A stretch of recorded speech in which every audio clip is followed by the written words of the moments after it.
உள்ளங்களுக்கு வணக்கம். சாருங்கிற கேரக்டர் இல்லவே இல்லை, அவர் காணா போயிட்டாரு அப்படின்னு சொல்லிட்டு சென்னை கமிஷனர்ல இருந்து டிஎம்கே மினிஸ்டர்ஸ் வரைக்கும் எல்லாருமே சொல்லிட்டாங்க. பட் இந்த வீடியோ பார்த்து முடிக்கிறப்போ உங்களுக்கு தெளிவா புரிஞ்சிடும் அப்படி ஒரு கேரக்டர் இருக்கா இல்லையா அப்படின்னு. கோவம் கூட வரலாம் பார்த்து முடிக்கிறப்போ, என்னடா அது நம்மளை வச்சு இவ்வளவு சீப்பா பாலிடிக்ஸ் பண்றாங்களே அப்படின்னு. அதுக்கு நான் பொறுப்பு கிடையாது. பட் வீடியோ ஆதாரத்தோட நான் காட்டிடுறேன். அண்ணா யூனிவர்சிட்டியில ஒரு மாணவி இதை மாதிரி பாலியல் வன்கொடுமை பண்ணப்படுறாங்க. ஸோ அந்த கேஸ்ல ஞானசேகரன் அப்படிங்கிற குற்றவாளி கைது செய்யப்படுறான். மற்ற ஸ்டோரிஸ் எல்லாமே உங்களுக்கு தெரியும். கைது செய்யப்பட்ட உடனே நாம பெருசா சோசியல் மீடியாவோ இல்லை மற்ற யாரும் பெருசா எதுவுமே பேசல. பட் டிஎம்கே மினிஸ்டர்ஸ் என்ன பண்றாங்க அப்படின்னா, ஞானசேகரன் எங்க ஆளு கிடையவே கிடையாது, அவன் திமுக கட்சியே கிடையாது அப்படின்னு சொல்லிட்டு ஒரு அனௌன்ஸ்மெண்ட் அப்படிங்கிறத ஒரு மூத்த அமைச்சர் பிரஸ் மீட்ல சொல்றாரு. எல்லாருக்கும் ஒரு சந்தேகம், என்னடா அது ஆடு தானா தலையை நீட்டுது அப்படின்னு சொல்லிட்டு ஒவ்வொருத்தவங்களும் போயிட்டு இன்டர்நெட்ல தேடி பார்க்க ஆரம்பிக்கிறாங்க. ஸோ அந்த ஞானசேகரனும் திமுக மினிஸ்டர்ஸ் நிறைய பேரும் ஒன்னா இருந்து போட்டோ எடுத்துக்கிட்டது, அவன் அங்கங்க போனது வந்தது, டிஎம்கேவுக்கும் அவனுக்கும் தொடர்பு இருக்கு அப்படிங்கிற மாதிரி நிறைய இமேஜஸ் கிடைக்குது. நிறைய பேர் அந்த இமேஜஸை ஷேர் பண்ண ஆரம்பிக்கிறாங்க. உடனே எல்லாரும் லிங்க் பண்ணி பேச ஆரம்பிச்சிட்டாங்க, திமுகவுக்கும் இந்த ஞானசேகரனுக்கும் தொடர்பு இருக்கு அப்படின்னு சொன்னாங்க. பட் முழுசா எதுவும், ஏதோ உதயநிதி கூட ஒரு இமேஜ், மா சுப்பிரமணியம் கூட ஒரு இமேஜ் இருந்துச்சு, அது எப்போ எடுத்தது அப்படின்னு தெரியாது, எந்த சூழல்ல எடுத்தது அப்படின்னு தெரியாது. ஸோ அதை வச்சு முழுசா இந்த விஷயத்துல முடிச்சு போட்டுடலாமா அப்படின்னா எனக்கு மனசு வரல. முழுசா முடிச்சு போடணும் அப்படின்னு எனக்கு தோணல. ஏதோ மேபி ஒரு சூழ்நிலை காரணமா கூட அந்த போட்டோ எடுத்திருக்கலாம் அப்படின்னு தான் நினைச்சிட்டு இருந்தேன். பட் இப்போ வெளியா இருக்குல்ல ஒரு வீடியோ, அந்த வீடியோவை பார்த்தீங்க அப்படின்னா தெரியும் அந்த மினிஸ்டர் எந்த அளவுக்கு அப்பட்டமா போய் சொல்லியிருக்காரு, இந்த விஷயத்துல நம்மளை ஏமாத்துறதுக்கு என்னென்னலாம் நடந்துட்டு இருக்கு அப்படின்னு. இந்த வருஷம் செப்டம்பர் 17ஆம் தேதி திமுகவோட பவள விழா அப்படிங்கிறது நடந்தது. 1949 செப்டம்பர் 17ஆம் தேதி திமுக தொடங்கப்பட்டது இல்லையா? ஸோ அதுலேருந்து 75 வருஷம் ஆச்சு அப்படின்னு சொல்லிட்டு இந்த வருஷம் செப்டம்பர் 17ஆம் தேதி அந்த பவள விழா அப்படிங்கிறது சென்னை ஒய்எம்சிஏ கிரவுண்ட்ல நடந்தது. ஸோ அந்த கிரவுண்ட்ல ஒரு 1,00,000 பேரை கூட்டி நடந்த ஒரு பெரிய ஃபங்க்ஷன், முப்பெரும் விழா அப்படின்னு சொல்லிட்டு பெரிய அளவுல எடுத்தாங்க. ஸோ அந்த ஃபங்க்ஷன்ல இந்த ஞானசேகரன், ரொம்ப வருஷம்லாம் இல்லைங்க, ஜஸ்ட் ஒரு 3 மந்த்ஸ்க்கு முன்னாடி தான் இந்த ஞானசேகரன் என்னென்ன பண்ணியிருக்கான், அந்த ஃபங்க்ஷன்ல இவனுக்கு எவ்வளவு முக்கியத்துவம் கொடுக்கப்பட்டிருக்கு அப்படிங்கிற வீடியோ தான் வந்திருக்கு. ஃபர்ஸ்ட் தார் கார்ல வராங்க அவன். ஸோ சில பேர் சொல்லலாம், ஒரு பிரியாணி விற்கக்கூடியவன், ரோட்டு கடையில் பிரியாணி விற்கக்கூடியவனுக்கிட்ட எப்படிப்பா தார் கார், அது அவனுடைய கார் தானே, கன்ஃபார்ம் பண்ணியாச்சு, எப்படிப்பா அவங்ககிட்ட தார் கார் அப்படின்னு கேட்கலாம். பட் சென்னையில் ரோட்டு கடையில் பிரியாணி விற்றா தார் கார் வாங்கலாம். அவனை பற்றி பேசணும் அப்படின்னா அவன் எப்படி இதில் வாங்கியிருப்பான், அந்த பாட்டை விட்டுருங்க, நம்ம இங்கே பேச வந்தது வேற தானே. ஸோ தார் காரில் உள்ளே வரான். உள்ளே வந்துட்டு அந்த ஃபங்க்ஷனில் அவன் சுற்றி வர்றது, பாக்கெட்டில் முதலமைச்சர் எம்.கே. ஸ்டாலின் அவர்களுடைய ஃபோட்டோ வச்சிருக்கிறது, அங்கே இருக்கக்கூடிய மினிஸ்டர்ஸ் கூட பேசுறது, ஒரு சூப்பர்வைசர் மாதிரி ஒரு கெத்தா அவன் நடந்து வர்றதே ஒரு கெத்தா நடந்து வரான். நம்ம வீட்டு ஃபங்க்ஷன்டா அப்படிங்கிற மாதிரி அதில் நடந்து வரான், மினிஸ்டர்ஸ் கூட பேசுகிறான். அங்கே இருக்கக்கூடிய முக்கியமாக ஒரு கூட்டம் இது இப்படிலாம் நடத்தணும் அப்படின்னு ஒருத்தன் பெரிய ஆள் நின்று பேசுகிறப்போ ஒரு 10 பேர் உட்காந்து கேட்பாங்கல்ல, அதை ஆர்கனைஸ் பண்ணக்கூடியவங்க, அந்த கூட்டத்தில் இவன் உட்காந்துருக்கான். ஸோ இவ்வளவு விஷயங்கள்ல ஒரு 4 மாசத்துக்கு முன்னாடி திமுகவுக்கு மாங்குன்னு வேலை பார்த்த ஒருத்தனை அவன் இல்லவே இல்லை திமுக அப்படின்னு சொல்லி இப்போ அப்பட்டமா மாட்டிக்கிட்டாங்க. இப்ப சொல்லுங்க, இவங்க சொல்றத எதை நாம நம்புறது? இவன் மாற்றின உடனே ஓடோடி சொன்னாங்க இவனுக்கும் திமுகவுக்கும் எந்த தொடர்பும் இல்லை அப்படின்னு.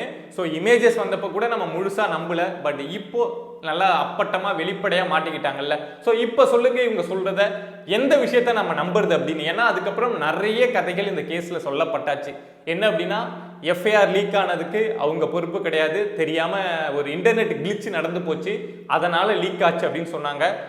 அந்த பெண்ணோட ஊர் என்ன, அப்பா யாரு, அந்த பெண்ணோட அப்பாவோட ஃபோன் நம்பர் என்ன அப்படின்னு எல்லா டீட்டெயிலும் வெளியிட்டு அந்த பெண்ணை ஷேம் பண்ணிட்டாங்க அப்படின்னே சொல்லலாம். பட் கோர்ட்ல கேஸ் நடந்தாலும் அந்த பெண்ணோட டீட்டெயில் வெளியில தெரிஞ்சது தானே. ஸோ அந்த விஷயம் தெரியாம நடந்துச்சு அப்படின்னு சொன்னாங்க. அந்த விஷயத்த நீங்க நம்புறீங்களா அப்படின்னு இப்ப முடிவு பண்ணிக்கோங்க. சில பேருக்கு ஒரு கேள்வி கூட வரலாம், அந்த பெண்ணோட டீட்டெயிலை வெளியிடுறதுனால இவங்களுக்கு என்ன லாபம் அப்படின்னு. இன்னும் பல பெண்கள் இந்த பெண் மாதிரியே பாதிக்கப்பட்டிருந்தா இப்ப யாருமே அடுத்து கேஸ் கொடுத்துக்க மாட்டாங்கல்ல, கொடுக்கல. ஸோ அதுக்கான ஒரு மூவ் தான் இது. அந்த பெண்ணை இதை மாதிரி வெளியில லீக் ஆயிடுச்சு அப்படின்னா நாம போனா நாமளும் லீக் ஆயிடுவோம், நம்மளுடைய பேரும் வெளியில தெரிஞ்சிடும் அப்படின்னு நடத்தப்பட்ட ஒரு இது. அதுக்கு நாங்க பொறுப்பே கிடையாது அப்படின்னு கமிஷனர் சொல்லிட்டாரு. ஸோ அதுக்கான பணி போயிட்டு இருக்கு, எங்களால் நாங்க தெரிஞ்சு லீக் பண்ணல அப்படின்னு சொல்லிட்டாங்க. ஸோ அதை நம்புறீங்களா அப்படின்னு நீங்களே யோசிச்சுக்கோங்க.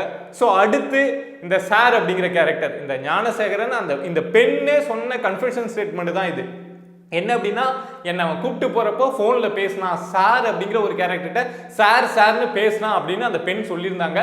ஃபர்ஸ்ட் அந்த சார், அடுத்து இந்த ஞானசேகரனுக்கு அடுத்து அந்த சாருங்கிற கேரக்டர் தான் அரெஸ்ட் பண்ணப்படுவாங்க அப்படின்னு நம்மளாம் வெயிட் பண்ணிட்டு இருந்த டைம்ல கமிஷனர் சொன்னாரு, அவன் சாருன்னு சும்மா நடிச்சான், போனை ஃபிளைட் மோட்ல போட்டுட்டு சும்மா அந்த பொண்ணை மிரட்டுறது, ஆல்ரெடி வீடியோ எடுத்து எல்லாத்தையும் மிரட்டிட்டான், அதுக்கப்புறம் என்னத்து மிரட்ட போறான் அப்படின்னு தெரியல.